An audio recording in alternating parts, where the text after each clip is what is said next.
Alira first noticed the strange behavior 3 days after the cooling unit incident. She was walking through the lower market level of the station with 2 of her guards, browsing trade goods during a break in negotiations, when she saw something that made her stop.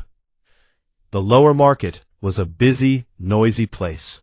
Hundreds of beings from dozens of species crowded into narrow corridors, lined with stalls selling everything from rare minerals to exotic food to salvaged ship parts.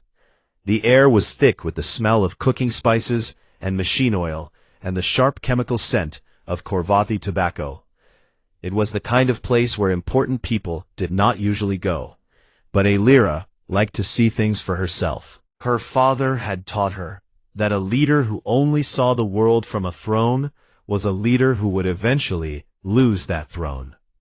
She was examining a display of polished crystal formations from the Orvani system when she saw Cole Beckett walking through the crowd about 20 meters ahead. He was carrying a small bag of supplies and eating some kind of wrapped food item as he walked. He looked completely relaxed. Coming from the opposite direction was a Drenari patrol, 3 warriors, each one nearly 8 feet tall, and armed with heavy pulse rifles slung across their backs.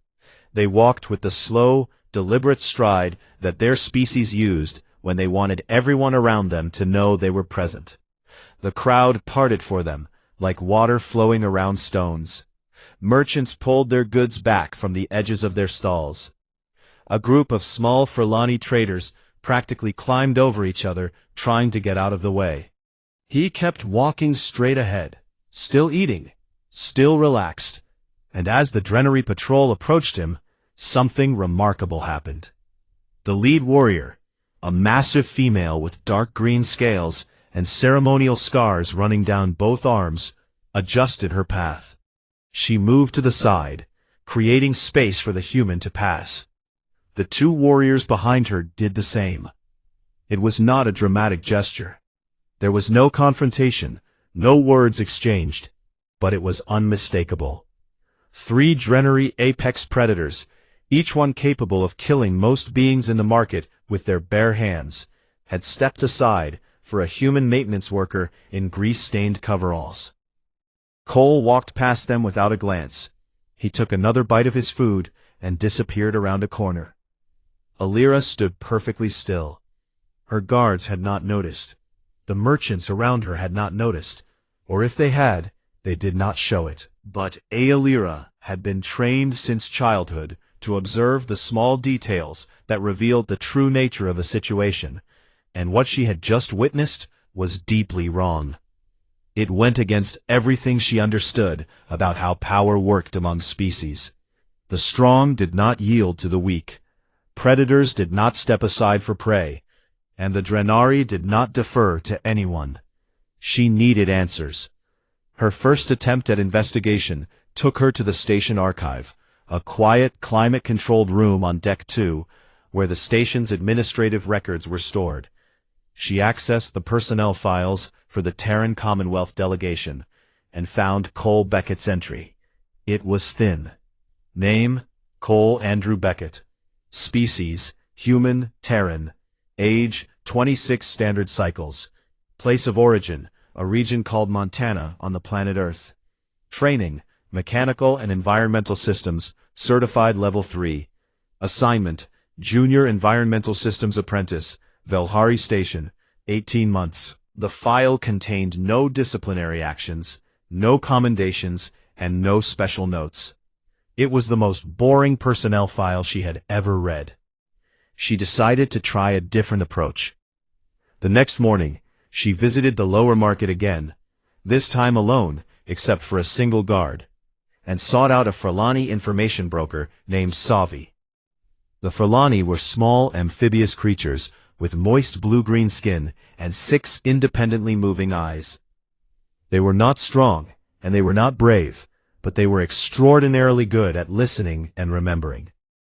Savi ran a spice stall that served as a front for his real business, which was knowing things that other people did not want known. She found him arranging jars of dried Tasani sea herbs behind his counter. His 6 eyes rotated toward her in sequence when she approached, which meant he was surprised. Tisani princesses did not usually visit Furlani spice merchants. She described what she had seen in the market, and asked Sophie directly why the Drenari seemed to treat a human apprentice with such unusual deference. Sophie's eyes blinked rapidly, all 6 of them falling out of their usual independent rhythm and synchronizing for a moment, which in Furlani body language was a sign of genuine unease. He set down the jar he was holding very carefully, as if buying time. He told her that Cole Beckett was a good customer, polite, fair, never tried to cheat on prices. He said the human was very skilled with machines, and had fixed Sophie's refrigeration unit once without asking for payment. He said all of this in a casual, friendly tone, as if these observations were all there was to say. Alira waited. She had negotiated with enough reluctant diplomats to know when someone was avoiding a question. Sophie sighed, which for a Furlani involved blowing air through 4 separate gill slits, and produced a sound like a small pipe organ. Then he leaned forward and spoke in a lower voice. He told her that there were things most species did not know about humans. He said that the Galactic Registry classified Earth as a mid-range death world, which was technically accurate, but deeply misleading. He said that the classification system measured environmental hazards like gravity, radiation, atmospheric toxicity, and predator density, but it did not measure something that Earth had in abundance and that most other death worlds did not. Alira asked him what that something was. Sophie looked at her, with all 6 eyes focused on her face, which was the Furlani equivalent of deadly seriousness. Persistence, he said. Humans do not stop. They do not give up. They do not surrender. They break and they heal. They fall and they stand back up. They lose and they come back. Every predator in the galaxy understands teeth and claws and venom. But very few predators understand what it means to face something that simply will not quit, no matter what you do to it. He paused and glanced toward the corridor, as if checking that no one was listening. The Drenari understand, he said quietly. They learned, and they remember. Alira pressed him for details, but Sophie shook his head and began rearranging his jars again. He told her, politely but firmly, that if she wanted to know more, she should ask the Drenari themselves, or better yet, she should ask the human. Alira left the spice stall with more questions than she had arrived with. She stood in a noisy corridor of the lower market, surrounded by the bustle and chatter of a dozen species, and she felt for the first time in her life that she was standing at the edge of something large and important that she could not yet see. She would speak with the Drenari. Getting a meeting with Sub-Commander Krath of the Drenari security contingent was not easy, even for a princess. The Drenari did not care much about Tisani royal titles. They respected strength, territory, and the ability to survive. A princess with silver skin and 4 delicate arms did not rank highly on their scale of important beings. But Alira was persistent, a quality she did not yet realize she shared with the species she was investigating. And after 2 days of formal requests, Krath agreed to a brief audience. She met him in a bare, metal-walled room on the security deck. Krath was enormous, even by Drenari standards, nearly 8.5 feet tall, with scales so dark they were almost black, and eyes like pools of liquid copper. He stood with his arms crossed and looked down at her with an expression she could not read. Alira kept her question simple. She told Krath that she had observed his warriors showing unusual deference to a human maintenance worker, and she asked him to explain why. Krath did not answer immediately. He stared at her for a long time. His copper eyes did not blink. Alira could hear the low hum of the station's power systems in the silence between them. When he finally spoke, his voice was deep and rough, like stones grinding together. "We have fought humans," he said, Once. We do not intend to do so again. Alira waited for more, but Krath straightened to his full height and uncrossed his arms, which was the Drenari way of signaling that a conversation was over. She tried to ask a follow-up question, but he simply turned and walked out of the room, his heavy footsteps echoing down the corridor. She stood alone in that bare metal room and felt something she had rarely felt in her life. She felt unsettled. There was no record in any galactic database of a military conflict between the Drenari Imperium and the Terran Commonwealth. She had checked twice. Whatever had happened between those two species had been buried so deeply that even the archives did not hold it. And the fact that both sides had agreed to bury it told her something important. It told her that whatever had happened was significant enough that neither side wanted the galaxy to know about it. Alira returned to her quarters that night and stood at her viewport, watching the slow rotation of distant stars. She thought about Sovi's words. She thought about Krath's silence. She thought about a lean young man in grease-stained coveralls who walked between apex predators without flinching. She decided she would go to Cole Beckett directly. She would ask him the question no one else would answer. She found him on Deck 9, in a narrow maintenance corridor that smelled like lubricant and warm metal. He was sitting on the floor with his back against the wall, a conduit panel open beside him, and a tangle of colored wires spread across his lap. A small diagnostic screen glowed blue on the floor next to his knee. He was humming a tune she did not recognize, something slow and rhythmic that seemed to follow the pace of his hands as they worked. He looked up when he heard her footsteps, and his eyebrows rose. It was a small, very human expression of surprise, and Alira found herself studying it with the same intensity she usually reserved for diplomatic opponents. His face was open and unguarded. There was no calculation in his eyes, no attempt to project status or conceal emotion. He was simply surprised to see her, and his face showed it without any filter. "Your Highness," he said, "you're a long way from the diplomatic wing." Alira told him she had questions. She told him she had spoken with the Ferlani merchant and with Subcommander Krath, and that neither of them had given her a complete answer. She told him she had observed the behavior of the Drenari toward him, and that it contradicted everything she understood about predator species and dominance hierarchies. She told him she wanted the truth. Cole studied her face for a moment. Then he set down the wires, turned off the diagnostic screen, and wiped his hands on a rag from his pocket. He leaned back against the wall and looked at her with an expression that was calm and thoughtful, and maybe a little bit tired. "All right," he said. "What do you want to know?" Alira asked him directly. Why did the Drenari step aside for him?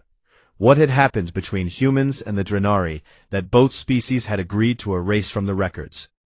Cole was quiet for several seconds. He looked at the floor, then at the open conduit panel, then back at her.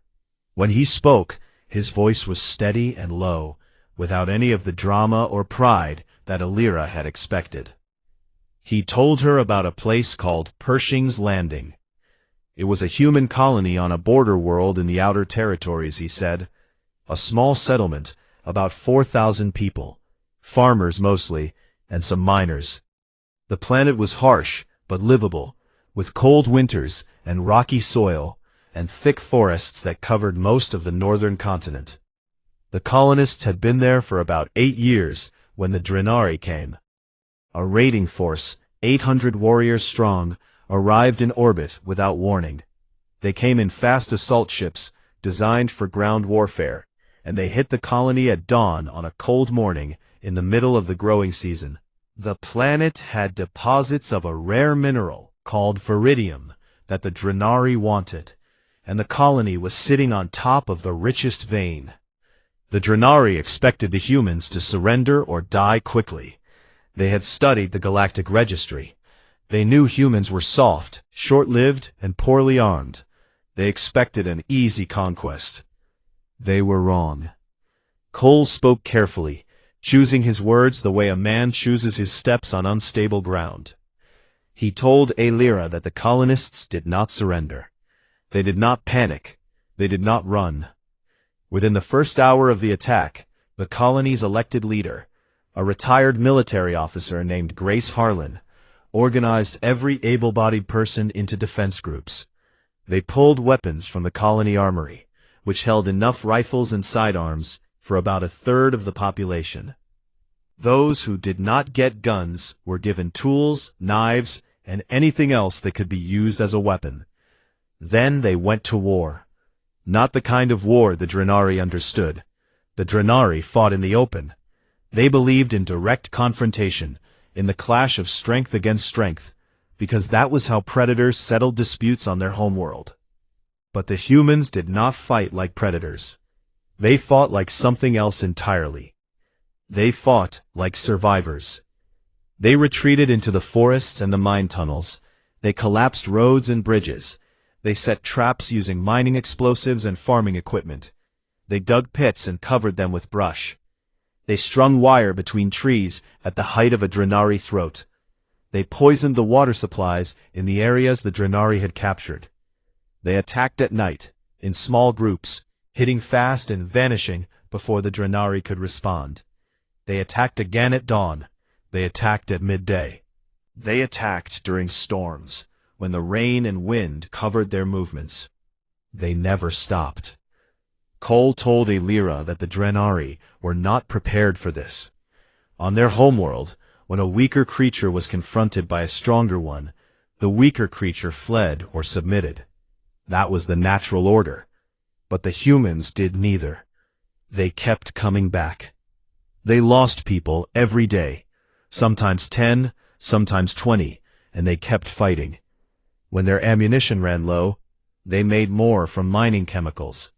When their medical supplies ran out, they used plant extracts and old field techniques. When their shelters were bombed, they moved underground and slept in shifts in the mine tunnels. The Drenari could not sleep. Every time they tried to rest, something would explode nearby, or a sentry would be found dead with a knife wound, or a supply cache would be discovered burning. The humans harassed them around the clock, with no pause and no mercy. The Drenari were bigger, stronger, better armed, and better armored. And none of it mattered, because they could not rest, and they could not predict where the next attack would come from. By day 5, the Drenari commander requested reinforcements. His request was denied. The Imperium had not expected to need reinforcements against 4,000 farmers. By day 8, the raiding force had lost nearly 400 warriors, more than half their strength, gone. Some had been killed by traps, some had been killed in ambushes, some had simply disappeared in the forests and were never found. The survivors were exhausted, demoralized, and badly shaken. They had come expecting prey, and instead they had found something that their deepest instincts screamed at them to avoid. A Terran Commonwealth relief force arrived on day 12. By then, the Drenari had fewer than 200 warriors left. The humans had lost nearly 1,200 people, roughly a third of their population, but the survivors were still fighting. Old men and women with hunting rifles, teenagers with improvised explosives, injured people who had crawled out of the medical tents to man the defensive lines. When the relief force landed, Grace Harlan walked out to meet them. She had a broken arm, 3 cracked ribs, and she had not slept in 2 days. She was 57 years old. She was still carrying her rifle. Cole stopped talking. He picked up the rag and turned it over in his hands, not looking at Alira. The silence in the maintenance corridor was heavy and warm. Alira asked him how he knew all of this in such detail. Cole looked up at her. His brown eyes were steady, but there was something in them that had not been there before. Something old and deep, like a scar that had healed on the surface, but still ached underneath. I was 19. I was one of the teenagers with the explosives. Alira did not speak. She could not speak. She stood in that narrow, oil-smelling corridor, and looked at the young man sitting on the floor, with wires in his lap and grease on his hands. And she tried to fit together the image of what he was now, with the image of what he had been. A boy, barely grown, crawling through dark forests with homemade bombs, fighting creatures twice his size that were built to kill. Cole seemed to read her thoughts. He smiled, but it was a different smile than the easy one he had given her during the reception. This one was smaller, quieter, and it carried weight. The Drennery have a concept, he said. They call it the stillness before the hunt. It is the moment when one predator recognizes another and decides whether to fight or walk away. After Pershing's landing, the Drennery Imperium looked at humans, and they saw something they recognized in themselves, something they respected, and something that for the first time in their history, they were not sure they could beat. He paused. They do not avoid me because I am dangerous, he said. One human with a toolkit is not dangerous. They avoid me because of what I represent. I come from the species that does not know how to quit. We break, we bleed, we lose people we love, and we keep going. We keep going because that is what we are. That is what 200,000 years on a death world made us. And the Drenari, who are predators down to their bones, understand exactly what that means. He picked up the wires again and turned back to the conduit panel. It means we are not prey, he said, and we never were. Alira left the maintenance corridor in silence. She walked slowly back toward the diplomatic wing, passing through busy corridors full of aliens who talked and argued and traded and laughed. And none of them knew what she now knew. None of them looked at the small group of humans working in the lower levels and saw anything other than a minor species doing minor work. She saw something different now. She saw survivors. They took Cole to a medical room after the fight. A Velhari doctor scanned his body and found 3 broken ribs, a thin crack in his left forearm, and bruising so deep it reached the bone. The doctor applied a paste that sank into the skin and began knitting the fractures together. It would take time. The doctor told Cole to rest. Cole sat on the table, pressed a hand to his ribs, and stared at the wall. He was thinking. Word of the fight spread through the carrier like fire through dry grass. The soft-skinned human had beaten a Gorvathi with his bare hands. He had taken a hit that should have killed him and had not stopped fighting. He had not won because he was stronger. He had won because he was patient, because he was precise, and because he had a willingness to suffer that the Velhari found deeply unsettling. The guards talked about it. The soldiers talked about it. The cooks and the engineers and the maintenance workers talked about it. By the end of the day, there was not a single person on the Sarath Vaughn who did not know the name Cole Brannigan. Draven Sulkai was furious. The exhibition was supposed to show the power of established combat species, not turn a piece of human debris into a legend. He went to Emperor Theros and demanded that Cole be terminated immediately. He called it a security risk. He called it an embarrassment. The Emperor said no. The crowd saw what happened, Theros said. If we kill him now, it looks like we are afraid of him. He fights again. Draven's jaw tightened. Against what? Something he cannot beat. The Emperor ordered a second match. This time, Cole would face a Vrethkai, a Tier 1 combat species. The Vrethkai were the deadliest unarmed fighters in the known galaxy. They were fast, smart, and covered in venomous spines that could paralyze a full-grown warrior in under 10 seconds. No other species had ever beaten a Vrethkai in the arena. Not once. Not ever. The fight was set for 7 days from now. Alindra came to Cole's medical room that evening. She sent the guards out and closed the door. She sat in a chair across from him and for a long time said nothing. The silence between them was heavy, but not uncomfortable. It was the silence of 2 people who understood each other better than either of them wanted to admit. "You are hurt," she said at last. I have been hurt before. The next fight will kill you, Cole. It was the first time she had used his name. He noticed. She noticed that he noticed. Neither of them said anything about it. The Vrethkai are the most dangerous bear fighters in the galaxy, she continued. They have venomous spines along their forearms. One scratch will shut down your muscles in seconds. They are faster than you. They are stronger than you, and they do not feel pain. Then why are you here? Alindra's lower hands tightened in her lap. Her upper hands stayed still. He had learned by now that this meant she was fighting with herself about what to say next. Because I do not want to watch you die, she said. The words sat in the air between them, like something fragile that had been set down very carefully. They both knew what she had just said. In the Velhari Empire, a princess showing concern for a captured alien was not just unusual, it was dangerous. It meant she saw him as something more than a subject, something more than a specimen in a cage.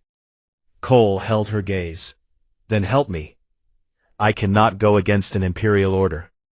You already did. You told me where the Gorvathi was weak. That was research. Call this research too. Silence again. Then Alindra reached into her robe and pulled out a small data chip, no bigger than a thumbnail. She held it out to him. Everything the Empire knows about the Vrethkai is on this chip, she said. Their speed, their attack patterns, how their venom works, where their spines cannot reach, their blind spots, everything. Cole took it. His fingers brushed hers, and he felt how cool her skin was, how smooth, how different from his own rough hands. Thank you, he said. If they find that chip, we both die. They will not find it. She stood up to leave. At the door she stopped and stood with her back to him. He could see the tension in her shoulders, the slight shake in her lower hands. Alindra, he said. She turned. I will not lose, he said. She looked at him for a long time. Then she left. Cole spent the next 6 days studying that chip like his life depended on it. Because it did. The Vrethkai attacked in fast bursts, 3 or 4 strikes in rapid sequence, then pulled back to reset. Their venom spines had a maximum reach of 14 inches from the skin. Their eyes could not track lateral movement as well as forward movement. They had a thin membrane under the jaw that was softer than the rest of their body. He built a plan. Not a plan to overpower the creature. A plan to survive long enough to find one opening and make it count. He trained with his ribs still healing. He focused on speed, on angles, on the ability to change direction in the space of a single heartbeat. He practiced moving sideways. He practiced dropping low and coming up fast. He practiced striking with his fingers and the edge of his hand instead of his fist. On the 7th day, the arena was full again. But this time it was more than full. Word had spread beyond the carrier to the rest of the fleet. Dignitaries from 3 allied species had come to watch. The Emperor himself opened the match with a formal speech. The crowd was twice the size of the first fight. Cole walked out onto the sand barefoot and bare-chested, same as before. His ribs were wrapped in thin tape. His face was calm. Across the arena, the Vrethkai came through the opposite gate, and the crowd went quiet. The creature was beautiful in the way a blade is beautiful. It was sleek and dark, covered in scales that shimmered like black water.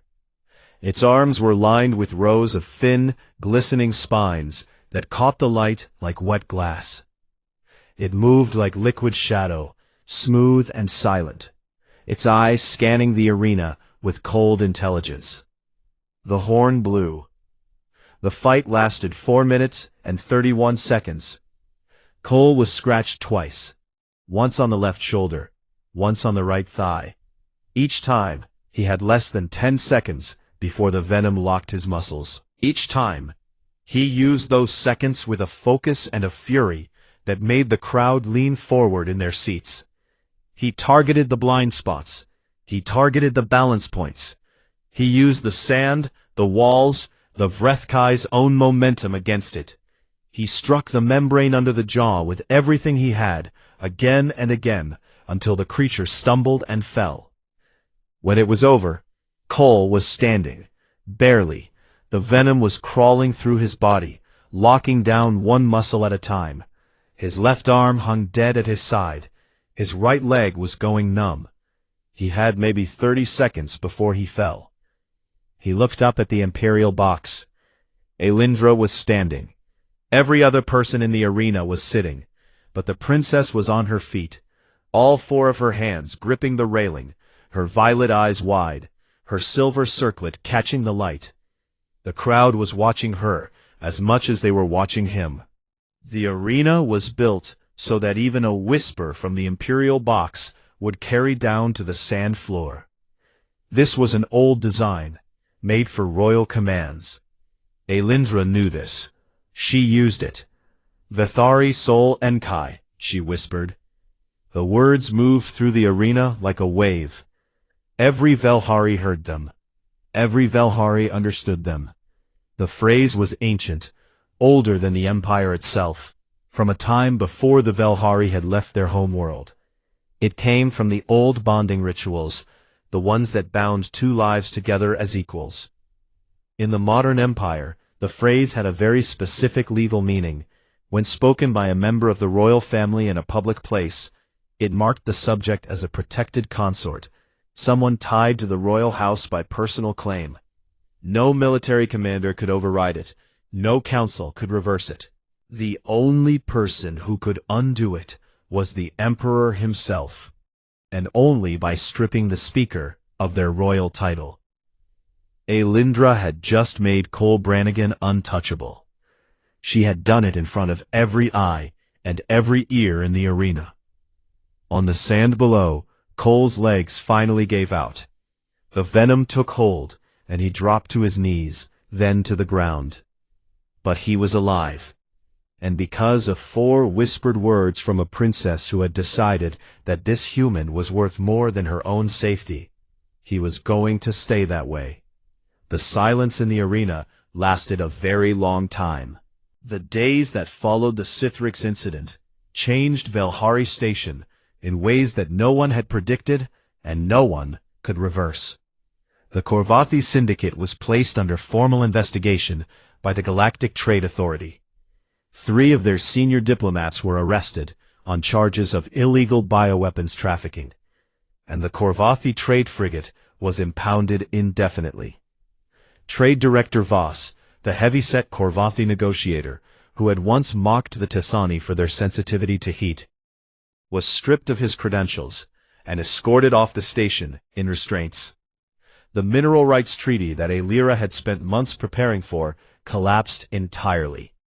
New negotiations would be needed, and the political landscape had shifted so dramatically that the old terms were no longer relevant. The Terran Commonwealth, which had been present on Velhari Station as a minor trade delegation with observer status, was quietly elevated to full partnership in the new round of negotiations. No formal announcement was made. No speeches were given. The change simply appeared in the updated diplomatic protocols, listed alongside the names of the major species, as if it had always been there. Most of the other delegations accepted the change without argument. Those who had witnessed what happened on Deck 3 and Deck 4 understood why. Those who had not witnessed it heard about it quickly enough. Stories moved fast on a trade station. Cole Beckett spent 2 days in the station's medical bay having his arm treated. The gash from the juvenile Sithrix claw was deep but clean, and the human medical officer on station, a quiet woman named Dr. Laura Finch, stitched it closed with steady hands and a dry comment about how Cole always found the most creative ways to keep her busy. Cole smiled at that, the easy, relaxed smile that Alira had first seen in the diplomatic reception hall, and he said something about job security that made Dr. Finch laugh. Finch shake her head. When he was released from medical, Cole did not return to his old quarters in the lower maintenance section. His assignment had been changed. His official title in the station records now read Technical Advisor to the Terran Commonwealth Diplomatic Mission, which was a title that meant very little on paper but carried enormous weight in practice. He was given quarters on the diplomatic level and access to areas of the station that a maintenance apprentice would never have been allowed to enter. Lyra noticed the change. She also noticed that Cole continued to wear his gray utility coveralls, still carried his battered toolkit, and still spent most of his time in the service corridors fixing things. The new title had not changed him. She suspected that nothing could. She requested access to his updated personnel file through the Tassani Intelligence Service, which required 3 levels of security clearance and a personal authorization from her father's chief of intelligence. When the file arrived, it was considerably thicker than the version she had read in the station archive. Cole Andrew Beckett had served for 6 years in the Terran Commonwealth Frontier Corps before his assignment to Velhari Station. The Frontier Corps was the Commonwealth's border defense force, deployed to colony worlds on the edges of human-controlled space. Cole had completed deployments on 3 border worlds, including operations that were still classified at the highest level of Commonwealth security.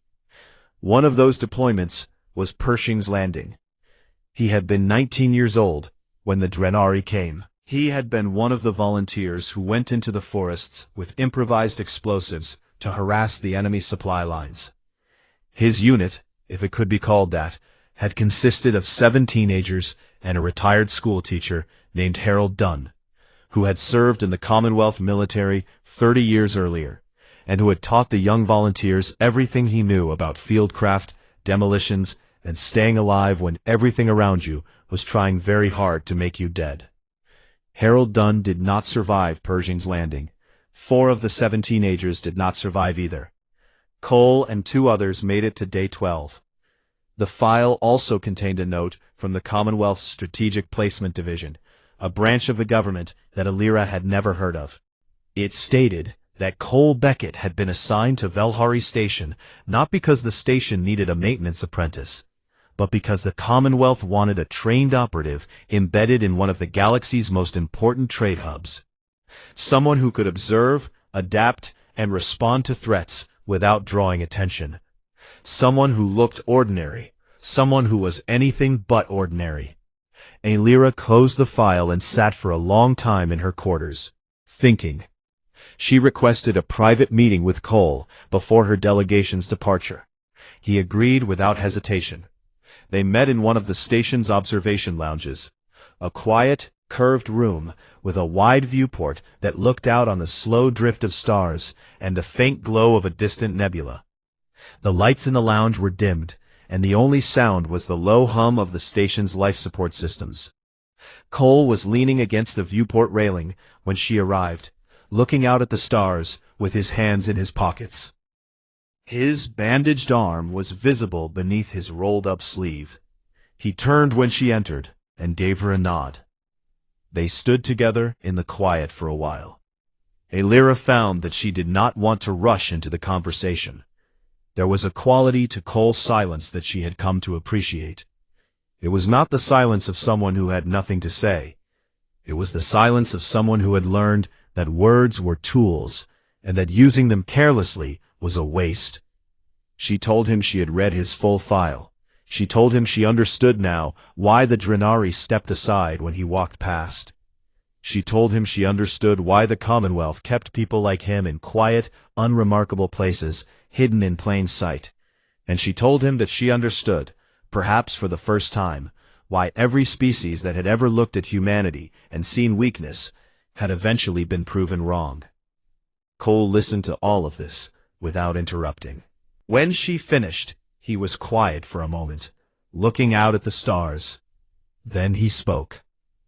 "We are not the strongest species out here," he said. "Not even close. The Drenari are stronger. The Korvathi are tougher. The Valeshi can see in spectrums we cannot even imagine. Half the species on this station can do things that humans can only dream about." He turned to face her. His brown eyes were calm and steady. The same eyes that had looked at her in a maintenance corridor and in the middle of a crisis, and now in the quiet light of distant stars. They had not changed. They would not change. But we come from a world that tried to kill us every single day for 200,000 years, he said. Our planet threw ice ages at us, and we survived. It threw plagues at us, and we survived. It threw predators and famines and floods, and earthquakes and droughts at us, and we survived every single one. Every human you will ever meet is the descendant of an unbroken line of people who faced something that should have killed them, and did not die. That is not a boast, it is just a fact. He paused and looked back at the viewport, at the vast, cold, beautiful emptiness of space. The Draenari are predators, he said. They understand hunting and killing better than almost anyone in the galaxy. But even the best predator in the world will hesitate when it looks at its prey and realizes that the prey has been fighting things like it for longer than its entire civilization has existed. That the prey is not afraid, that the prey will not run, that the prey will look it in the eye and say, "You are not the worst thing I have survived." He smiled. It was the small, quiet smile, the one that carried weight. That is why they step aside, he said. Not because one human is a threat, but because every human is a promise. A promise that no matter what you do to us, no matter how badly you hurt us, we will still be here when the dust settles, and we will still be standing. Alira looked at him for a long time. Then she extended one of her 4 hands, palm upward, in the Tasani gesture of deep respect. Cole took her hand gently and shook it in the human way. Neither of them needed to say anything more. Alira departed Velhari Station the following morning on her silver diplomatic shuttle. She carried with her a draft framework for the new Mineral Rights Treaty, a formal alliance proposal between the Tasani Dominion and the Terran Commonwealth, and a private recommendation to her father's war council that she had written herself. The recommendation was brief. It said, "Do not underestimate the Terran Commonwealth. Do not underestimate their soldiers, their diplomats, or their engineers. Do not mistake their kindness for weakness, or their patience for passivity, or their quiet demeanor for a lack of capability. They are not what they appear to be. None of them are." At the bottom of the recommendation, she added a single line that would later be quoted in Tasani diplomatic academies for generations. It said, "A human who looks ordinary is still a human, and the galaxy has only just begun to learn what that means." Back on Velhari Station, Cole Beckett returned to a cooling unit on Deck 7 that had been giving him trouble for weeks. He opened the panel, looked inside, and began to work. His hands moved steadily, his breathing was easy, and after a while, he started humming again. The Draenari patrol that passed his corridor 10 minutes later adjusted their path without a word. Cole did not look up. The galactic trade station of Velhari hung in the cold black emptiness between 2 star systems, like a metal city floating in nothing. It was enormous. Over 6,000 beings from dozens of alien species lived and worked inside its corridors, trading goods, making deals, and trying very hard not to start wars with each other. The station was neutral ground. Everyone behaved here, because everyone had something to lose. Princess Alira of the Tasani Dominion arrived on a bright silver diplomatic shuttle with a full escort of guards and advisors. She was tall and graceful, with skin that shimmered like polished silver, and 4 slender arms that moved with a dancer's precision. Her eyes were large and pale violet, and they missed nothing. She was young for a princess, only 92 standard cycles, which was roughly equal to 25 human years. Her father, the Dominion King, had sent her to negotiate a mineral rights treaty with the Korvathi Syndicate, and she intended to return home with a deal that would make him proud. She had studied for this mission for months. She knew every detail of the treaty, every clause, every possible counteroffer the Korvathi might try. What she had not studied was humans. There was no reason to. Humans were a minor species. They had only appeared on the galactic stage about 40 standard cycles ago, stumbling out of their little solar system with clumsy ships and wide eyes. Most elder species treated them the way one might treat a child who had wandered into an important meeting. They were tolerated, sometimes pitied, and rarely taken seriously. They were soft-bodied creatures with no natural armor, no claws, no venom, and no telepathic abilities. Their homeworld, a small blue planet called Earth, was classified as a mid-range death world in the Galactic Registry, which meant it was more dangerous than average, but nothing extraordinary. Dozens of species came from worse places.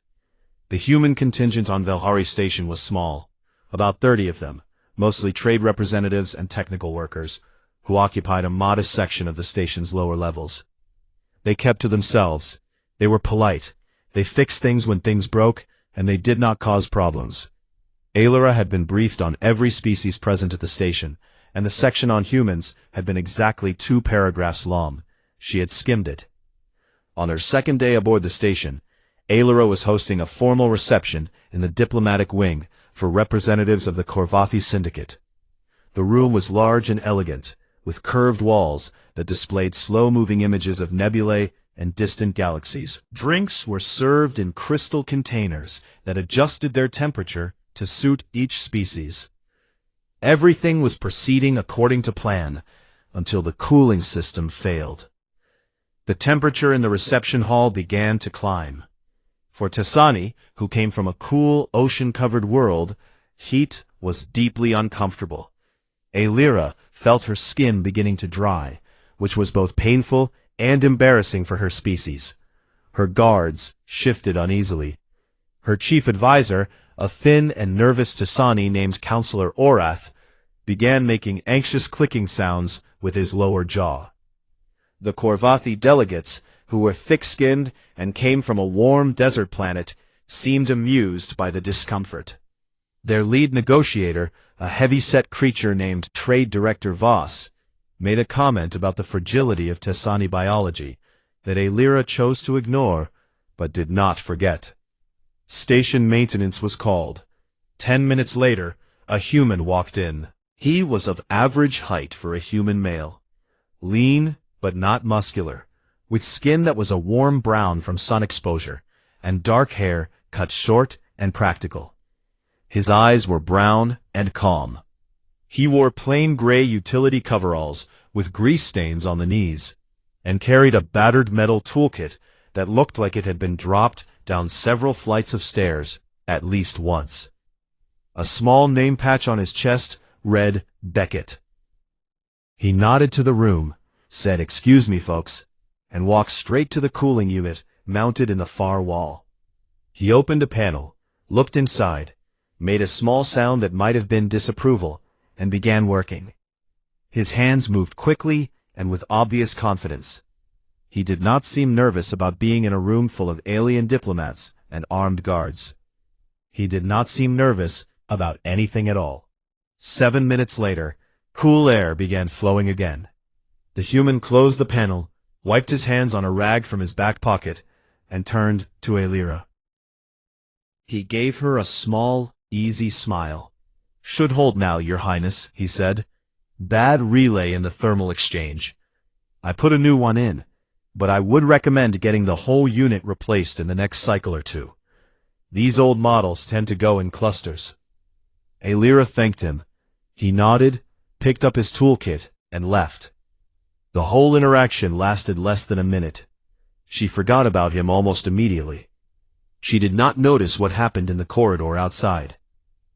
2 Drenari warriors were standing guard in the hallway near the reception room. The Drenari were the most feared species on the station.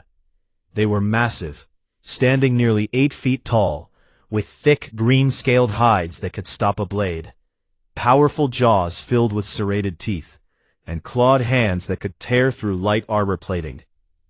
They were apex predators from a high-gravity world, and their culture was built entirely around concepts of strength, dominance, and the hunt. Other species avoided eye contact with them.